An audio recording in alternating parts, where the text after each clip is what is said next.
Aren't you enjoying this nice weather? Yeah. I am. It's beautiful to see you guys again. I love coming to this church. For one, it's very close to my house, so I don't have to drive as far, but I just love being with you guys. You're just a fun group, and I thoroughly enjoy coming here as often as I can. I guess you're in the middle of Acts, and I love how Luke wrote this book in such fine detail. And one of the things I like about Luke is he highlights the role that women played throughout many of Paul's stops. Probably last week you were in Philippi. Does that sound right? Yes. Okay, and in Philippi you had the women down by the river. Paul had been traveling throughout that area, and then you know that he was planning to go up to the northeast into Asia, but the Lord redirected him toward the Macedonia area, the Greece area. And so last week, Philippi was the first stop after that redirection. And you know how that went. In Philippi, they had considerable success. They met with Lydia and the women down by the riverside, and then they were preaching, and then they got thrown in jail. Not a good day for them. They got beaten, and they were in the stocks, in the chains, in the prison, and an earthquake happened. And miraculously, nobody died, and Paul and Silas, they convinced the prisoners to not flee when they could have escaped. He said, no, we all need to stay here, and they all stayed. And as a result, the soldier that was in charge of them invited Paul and Silas to their house, and Paul and Silas led them to the Lord, and more people became followers of Jesus as a result of their stay there. But then things became kind of challenging for Paul and Silas, and everybody thought it was best that they should leave town and not continue to cause problems for the local people there. So it is great that there were at least a couple of groups of Christians that were there who have a better belief and a firmer understanding of Jesus, and they continued on the work after Paul left. And later, of course, he wrote the book to the Philippians to address that group of people. So they left Philippi, and the next place they went to was to Thessalonica. Now, Thessalonica was about 100 miles away. It was about a 3 days walk. So they must have been walking pretty good, because I don't know that I could walk 100 miles in 3 days. But that's about what the Bible, that's what the scholars say it took them. So Thessalonica was an important city. I did a little bit of research on the city itself. Believe it or not, that city is still there. In fact, there's more than 1 million people in that city. It is the second largest city in Greece. And it is kind of like the second capital. It's the important part of Greece. So it's an important city. It's full of industry and commerce, and there's a huge port there. Now, back in the New Testament times, the city was founded about 300 BC. And it was founded by a ruler, and he named it after his wife, Thessalonica. Now, this part you may not know. Thessalonica, his wife, was the sister of Alexander the Great. So that tells you the importance this city had. Now, it's about 350 years old, so Alexander the Great is long gone, but that heritage is there. They are very Greece. It was a very important city, and they had a strong heritage there. And they are, of course, under the rule of Rome, but they were considered kind of like a free city. There was not heavy Roman occupation there, and they were more or less free to maintain their independence as long as they paid taxes and they kept things cool, calm, and there weren't any uproars and there weren't any riots and things like that. So that's where we pick up the story. So Paul and Silas and Timothy, it says that the three of them were there. So let me start by reading Acts chapter 17, verses 1 through 4. So when Paul and his companions, which would be at least Silas and Timothy, had passed through, well, I'm having a hard time with my eyes here, passed through Amphipolis and Apollonia And they came to Thessalonica, where there was a Jewish synagogue. As was his custom, Paul went into the synagogue, and on 3 Sabbath days he reasoned with them and explained from the Scriptures, explaining and proving that the Messiah had to suffer and rise from the dead. This Jesus that I am proclaiming to you is the Messiah, he said. Some of the Jews were persuaded and joined Paul and Silas, as did a large number of God-fearing Greeks and quite a few prominent women. That's not a bad start. He went to their temple, their synagogue, on 3 Sabbaths, was Saturday, and he started proclaiming the gospel. But it wasn't necessarily proclaiming as we would do it these days. It wasn't just preaching and telling them this is what it is. The word that the Bible uses is dialogue. He reasoned, he had conversations with them, and he explained it, but he was focusing on the fact that the Messiah had to suffer and die and then rise again on the third day. So he wasn't preaching at them, he reasoned with them. And they had dialogue and he explained it. Maybe kind of like a college class, where the professor would ask, anybody have any questions? Oh, I have one. And then so they would ask that question very respectfully. Paul would respond back. Now, one of the reasons that Paul was able to do that is, you remember, he started off as a Pharisee. And he had gone to the best school that they had at the time. And not only the best school, he had the best teachers. Gamaliel was one of the leading teachers of that time. The best school, the best teacher in the Pharisaic Jewish tradition. And he was the star student. He would have had Student of the Month button every week, because he was just really, really good. And he was rising through the ranks of becoming a very popular Pharisee. Then, of course, he had the revelation from God. Saul, why do you persecute me? And he became a follower of Jesus. So he's got that background of the academic and how to study and how to dialogue. That was a common way for people to have conversations back in that day. And he pointed to the Scriptures. He reasoned with them and proclaiming, this Jesus that I'm talking about, that is the Messiah. So one of the key things that we can learn from this is that he went to the synagogue. So he found where the Christians were gathering, or people who were interested in Christianity. And he dialogued with them, and he talked about the Messiah. Now, anybody who was Jewish knew of the Messiah. Not necessarily who he was, exactly what he was going to do, but they were very familiar with the idea and the concept of the Messiah. Just like in our day and age, there's a lot of people who are not followers of Jesus. But if you ask them, do you know anything about Jesus? The odds are they will say, yes, I've heard that name. I know something about him. He was a good teacher.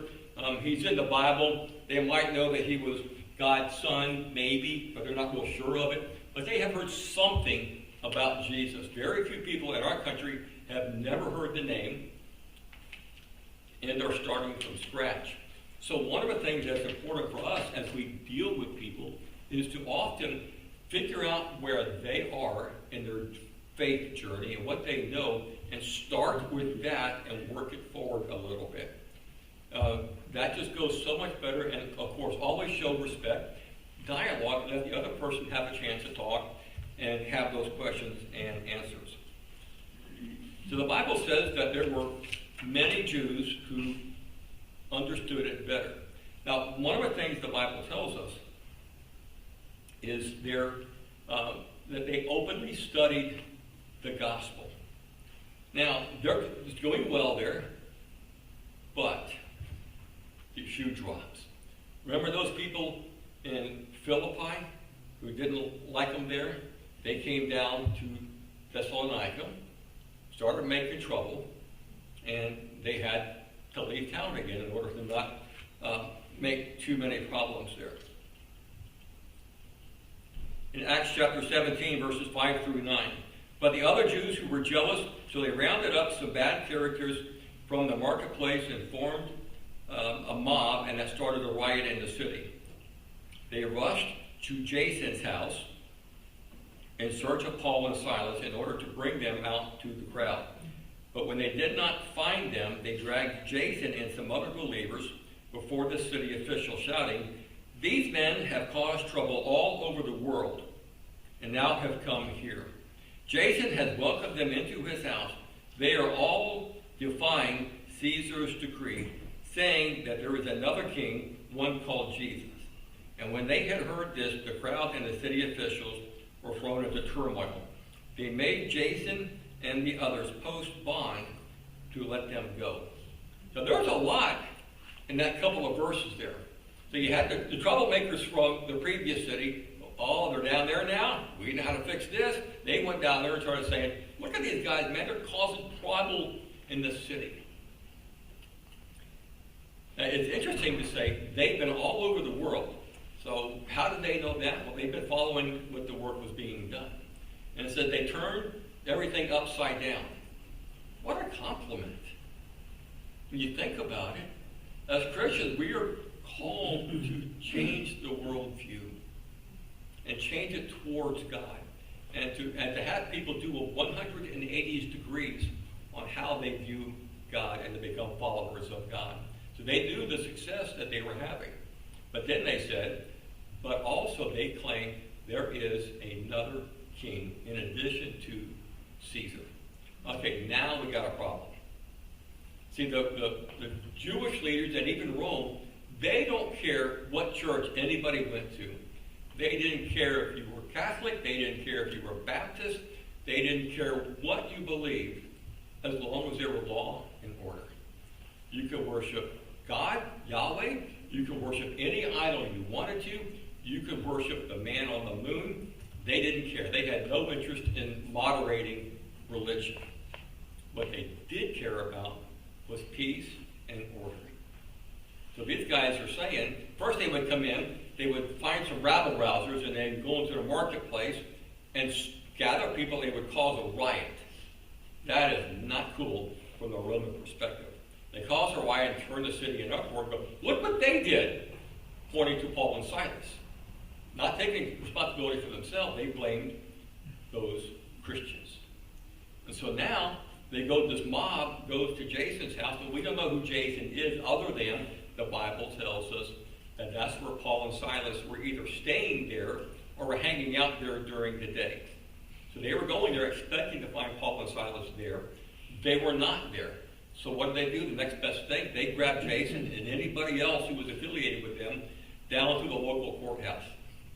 And they said, these guys are following the guys who are causing all this trouble all over the world, and now they've come here and they're causing this turmoil, and they are saying there is another king other than Caesar. At that, everybody went nuts. They just started screaming and hollering and saying, we can't have this. We've got to have law and order. Because if things get out of control, see, Rome gave local authority to the locals. Thessalonica, they did not have a heavy Roman occupation there. They were pretty much free and on their own. They had to pay their taxes. They had to honor the Roman laws, and they had to keep law and order. But when all this stuff starts to happen, Rome said, look, either you get it under control, or I'll send the army in, and we'll get it under control, but it will be under control. So as long as there's no uproar, Thessalonica is free to basically be a free city, to do as they please. So it's really important for the city to make sure there is no trouble going on.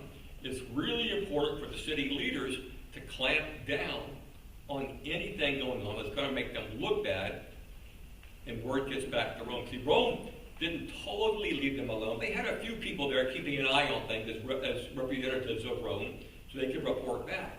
And if things got out of control, word got back to Rome saying, hey, bring in the army, well, now we got a big problem because the army's going to come in and they're going to run things, and it's going to be brutal. So it's in everybody's best interest to not have this kind of stuff. So the troublemakers from from Berea, they knew how to shut down Paul and Silas. Paul and Silas were not in the court thing, but Jason and them, they had to post bond. They had to pay a deposit. And so you know how if you've been arrested for a crime and you're thrown in jail, you can post bond and get out, right? But the judge says, okay, you are free to go as long as You don't leave town. You don't violate the terms of the parole. It will be different for everybody. But as long as you don't break these rules, you're free to go. But meanwhile, we've got this bond, and you've got to show back up in court. So nobody wanted to get Jason and those people to lose that money and to get in trouble. So they decided it was best for Paul and Silas to move on, and they agreed.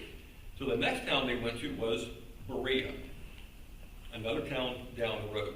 Now, in Thessalonica, you probably recognize that term from 1st and 2nd Thessalonians. That was books that Paul wrote later as letters to them to continue the teaching that he started and could not continue as long as he wanted. So after he was gone for a while, he sent them a letter to give them some more teaching. So now we go to Berea. And that's kind of the same story. Let's read Acts chapter 17, verses 10 through 15.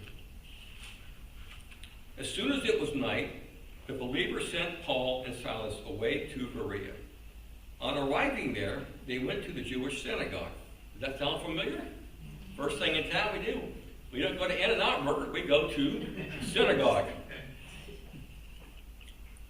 Now, the Berean Jews were of more noble character than those in Thessalonica, for they received the message with great eagerness and examined the scriptures every day to see if what Paul said was actually true. As a result, many of them believed, and they did, as did a number of prominent Greek women and many Greek men. But when the Jews in Thessalonica learned that Paul was preaching the word of God at Berea, some of them now went down, agitating the crowd, stirring them up. And the believers immediately sent Paul into the coast. But Silas and Timothy stayed behind in Berea. And to those who escorted Paul, they brought him to Athens and then left him there. But Paul gave instructions for Silas and Timothy to join him as soon as possible. Okay, so same pattern. They were run out of Philippi, they were run out of Thessalonica, they were run out of Berea, and so, but they were there in Berea for a little while before word got back. So remember, there was no internet, there was no email, so it took a little bit of time for news to go back and forth. One thing is interesting that Luke wrote was, the people of Berea were of more noble character. Now, the people in Thessalonica were pretty good. It wasn't like those guys are scum and these guys are really good. They were both good, but these were better. And what that meant was they listened and they were eager to hear. They came expecting good news from Paul. They came expecting to understand and have the scriptures explained to them. And then, not only that, is they would go home. When they would go home, they would open up the Bible, their scrolls, to make sure that what Paul was saying was actually true. So they were taking an interest in their own wording. Wouldn't that be great if we did that? Nowadays we have the internet, and way back when, the only people who had the Bible were the Catholic priests, and it was in Latin, so the common person couldn't read it. Then the Bible became in all the different languages, but then you didn't really have access to commentaries. When I went to seminary, it was way before computers, and we had to buy physical books that had all the explanations and learning things. Lay people didn't have those. From time to time, churches would buy some commentaries and some advanced training books and put them in a church library for people to check them out. Nowadays, we have this thing called the internet, and you can Google anything and find out. So sometimes when I'm looking at preaching or setting up a preaching series, I can say, commentary, 1 Kings chapter 15, and I got 20 different hits that will help explain that section of the passages of the Bible. And you all have access to that. And it's a deeper level teaching. So one of the things I encourage people to do is to go back and check. Now, I am going to admit that from time to time, a pastor or a preacher will get a couple of facts wrong. They may get a name wrong, they may get a city wrong, but you want to make sure what they're saying is the truth and what they are saying. And compare it with what you know is true in the Bible and other passages in the Bible. You aren't taking things out of context. That is on you and your responsibility. And so that's what they did. So they were fact-checking and understanding and making sure they have a better understanding. Because I can tell you right now that your pastor and I, we spend a lot of time doing some research on scripture verses. And we may start out with all these things, and then we pare it down to where it's presentable. And there's so much more that we have does not end up in the sermon, because there's just so much there. But you guys can have bonus material. You ever notice sometimes, at least they used to on movies, you would have the bonus material and they would have extra things, they would have interviews and stuff. And so you got to see some behind the scenes stuff. That's true with the Bible, because you can do some more commentary reading on your own, which is what the people in Berea did. So they would examine the scriptures every day, which means they were hearing from Paul every day. But then trouble started. But it did say a large number of people became Christians and followers of Jesus, along with prominent women and other men. So then what happens? Trouble happens again. And so Paul decides, and the locals decided, it's best if Paul doesn't stay here any longer and cause trouble for all of the Christians. So what do? At night, they take Paul and they go down to, it says, the coast. That was Athens. And what's interesting, Athens was a major city. And you'll hear about this next week. And it'll be, the idol to the unknown God. They worship a lot of gods. They were very academic in their head. They were very educated. And so they are down there. I will jump ahead, and who's preaching next week? Pastor Benny? You're preaching. Okay. Well, then you didn't hear me say this, okay?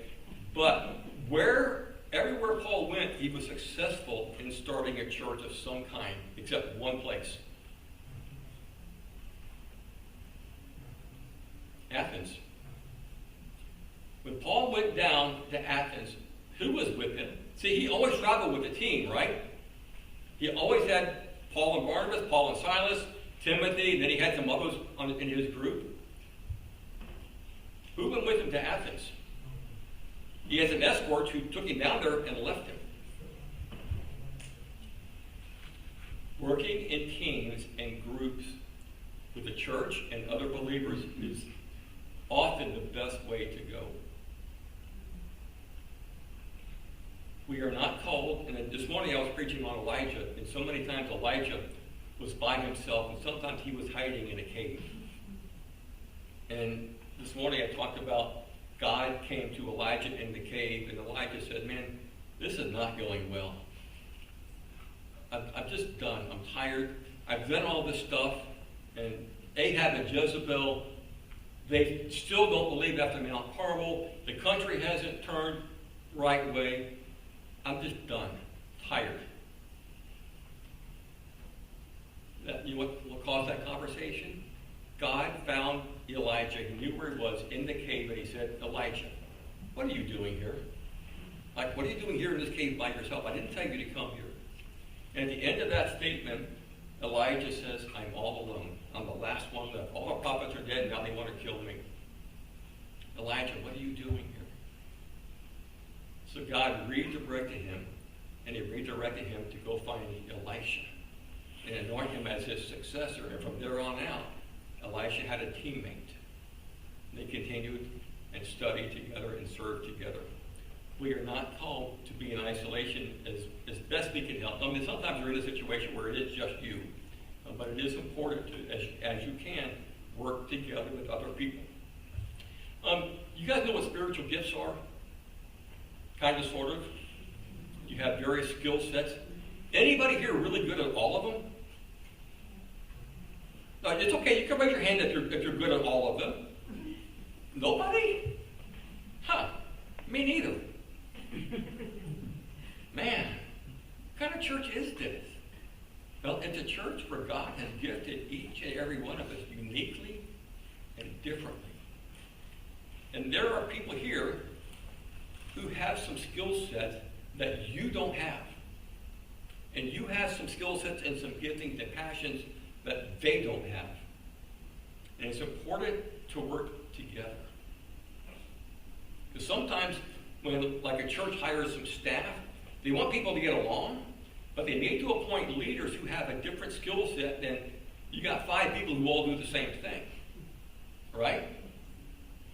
Some of you guys may have heard of Camp Casadero. It's a camp that our association owns with 3 other associations. So I'm on the board of directors. But on that board of directors, we've got people who are skilled in construction and in finance and personnel and all kinds of different skill sets. I know a little bit about some of them, but I'm not all that skilled on some of those things. There are things I'm pretty good at, but technology and social media, not so much. If you guys call me and say, hey, Pastor Howard, our musicians and our worship leaders aren't going to be here, can you come and lead the music before you preach? You know what I'm going to say? I am tied up until about 4:20. I could be there at 4:20 to preach, but I just can't be there in time to lead the music. Because I am no good at music. That's just not my skill set. I admit to say I'm not that good at music. I don't know how to read notes. I don't even know which way to hold the paper. I can't clap hands and keep time, so I just don't clap hands because I will mess up everybody else. I can sometimes get my foot if there's a drum going, but that's the extent of my musical abilities. It would be very readily apparent that that's not my skill set. God has gifted some of you incredibly well to do music. God has gifted some of you to be incredibly well at administration and technology skills that some of you others don't have. So that's why it's important to work together as a team, and Paul was wise about that. So now Paul is in Athens, and Timothy and Silas stayed behind in Berea to continue the work that was started. And so that church continued to thrive.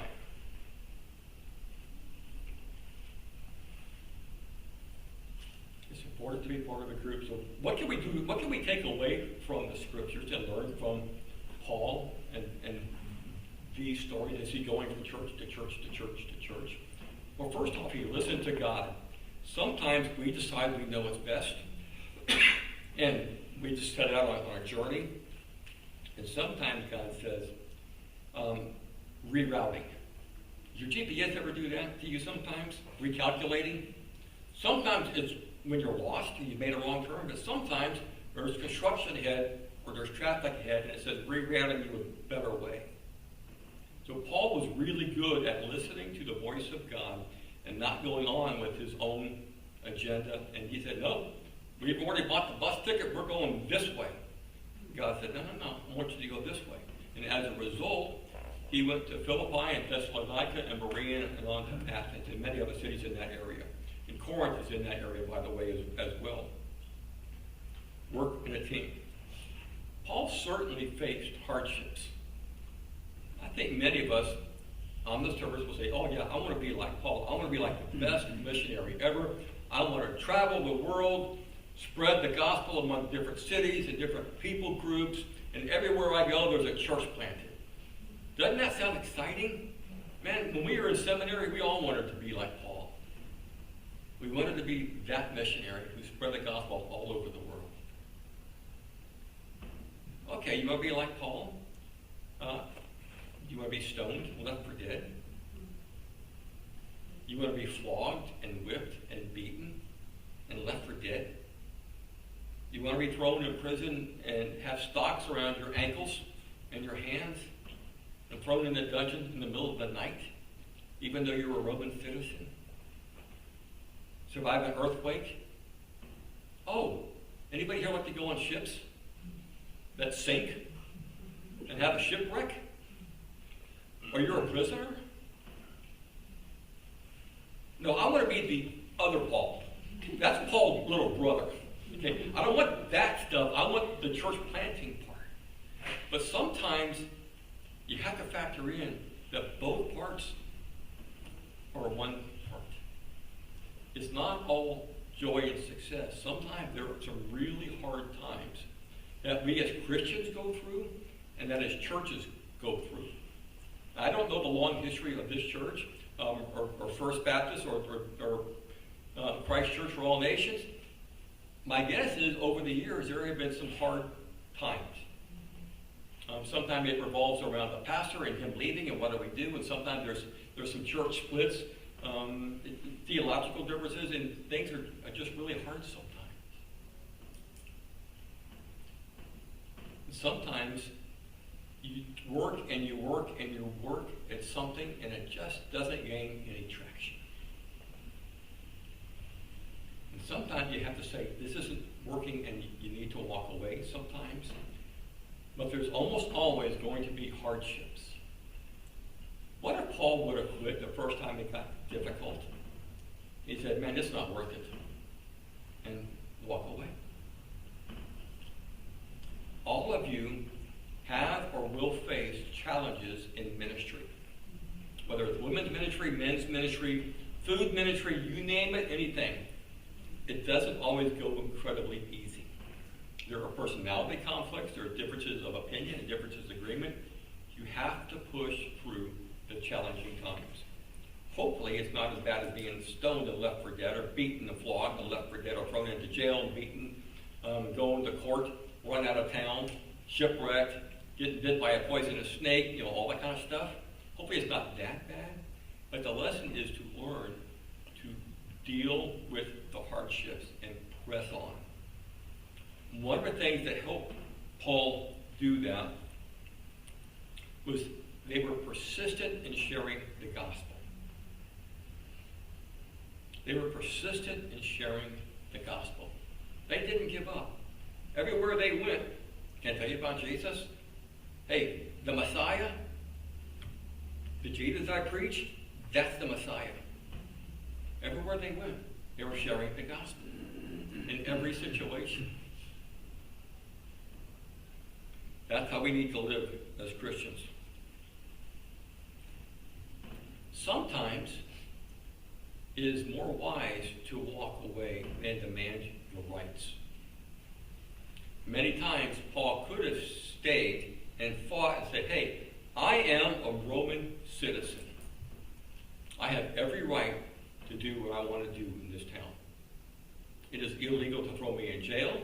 It is illegal to beat and flog me. It is illegal to punish me in any way because I am a honest to goodness, full-fledged, have my passport, I have my green card, Roman citizen. He could have stayed and fought that. But the ramifications of that, long term, would have most likely set the cause of Christ back. So sometimes when we feel like we need to assert our rights and fight for things, that's not always the best approach. And sometimes Paul was wise, and he said, you know what, I've been here long enough. I have preached the gospel. You guys know enough that you can get along without me. I'll write you a letter later.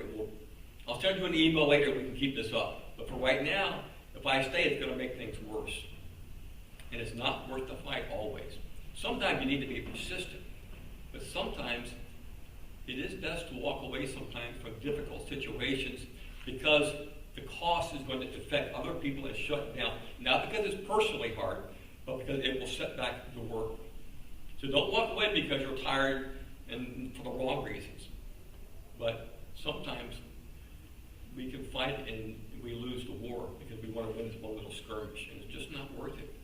But there were times that Paul used good judgment and he walked away.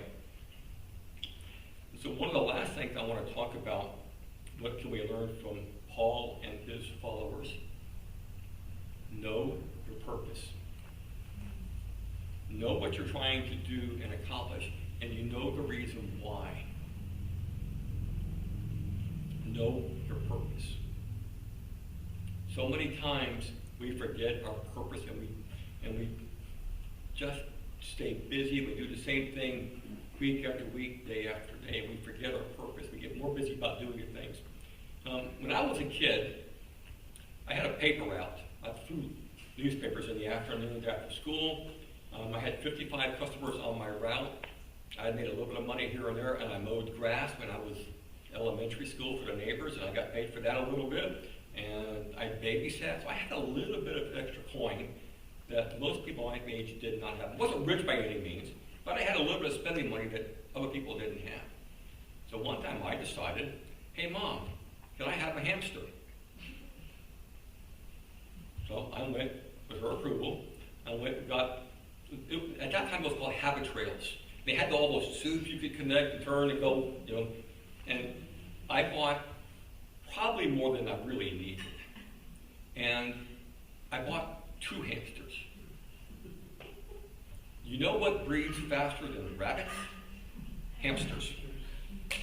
You know how long a hamster is pregnant?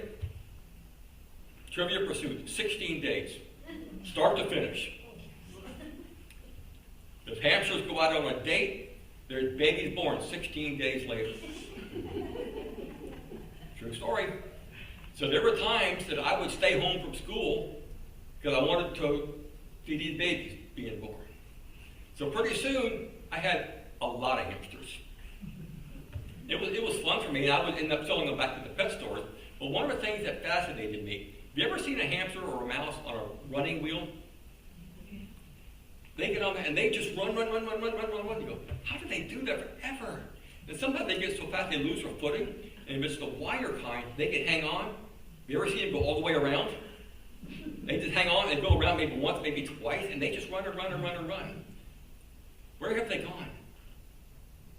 Nowhere. Were they busy? Yes. Did they get some exercise in? Yeah, I would say so. I got tired just watching them. But they would just run, and they would hang on for dear life sometimes because they were running too fast. If it had been me, I get dizzy very, very easy. I couldn't do that. I would have to take Dramamine to get on a hamster wheel because it would not be pretty. But sometimes I think as Christians and as people, sometimes we get on that hamster wheel. And we just run, and we stay busy, and we keep all these plates spinning, and sometimes we forget what our purpose is. We just do the same thing week after week because we've always done it that way. And sometimes we can wear ourselves out staying busy, and we forget our purpose. So it really is important as we serve Christ, we follow the call that God has on our lives, and we serve our church, is to sometimes take a pause and say, why are we doing this? What are we trying to accomplish, and what are we purposing? Now, that's not to say you should maybe stop it, but maybe you need to adjust your sails a little bit and tweak something to make sure that you are accomplishing your purpose. And one of the things I'm also a pastor up in Healdsburg, which is a little bit north of Santa Rosa, and we have a tremendous food ministry. We have over 100 people come through every Saturday, and they come into our building, and we're a shopping experience. We give them a big box, and they go through and pick what they want. And when I first got there, they were really good about moving people through and handing out food. But it was a food program, and they weren't a food ministry. And so one of the things that I helped change the culture and saying, look, ministry first. This isn't a food pantry that meets at a church. We use the food as a way to minister to the people. Amen. And so we all kind of have certain niches that we serve. And we found out that my best thing to do is about 75% of our people that come through are Hispanic. And so I always wear a t-shirt, and it says pastor on it. Okay? Why do I wear that? Well, because one, sometimes people aren't necessarily nice, and they get a little bit out of control sometimes, and they may get a little bit pushed back on somebody. They won't push back on a pastor. It's not me, it's the role of a pastor. I don't want to irritate the pastor. He can kick me out, and I don't want to go against God. So I'm going to listen to the pastor and kind of back off if I need to. Now, anybody here speak Spanish? Okay, what's the word for pastor in Spanish? Pastor. Okay, so my shirt is bilingual. Doesn't matter, Spanish or English. So the Spanish understand and the English understand I'm the pastor. What that has turned out to, instead of saying, number one, number two, come on through, hurry up, get in line. Oh, pastor, you're the pastor here? Yeah. Would you pray for me? Hey, my son or my daughter is going through some hard times, or they're in jail, or they're going through a medical situation. We've had people come to our church, and every time we start, we say, remember, ministry foods first, food second. We know our purpose. I've even had people call me and say, Pastor, I can't come anymore. I'm too sick. I've had surgery. I can't get out. Would you come to my house and pray with me? Absolutely. I've gone to the hospital. I brought her a pizza one time. She, she's a sweet old lady. She's got to be 80-something, and her name is Penelope. It's not a classic old person's name, Penelope. I love Penelope. But I've been able to witness to her and pray with her. So we have relearned our purpose because we got off the hamster wheel. And that's what Paul did. Paul knew his purpose. Now let me encourage you as individuals and as a church, sometimes maybe you got everything just right and you're doing what you need to do, how you need to do it, but sometimes just take a breather, hop off and look and say, are we doing this the best way possible to accomplish our purpose? In your life as well as in your church. Those are some of the things that we can learn from Paul. Because Paul always had people with him. He faced hardships. Hardships do come. Anybody here gone through life with no hardships so far? Man, I'd love to move in with you guys if you did. It's like, I'm tired of my hardships. If you don't have any, I want to be your new best friend.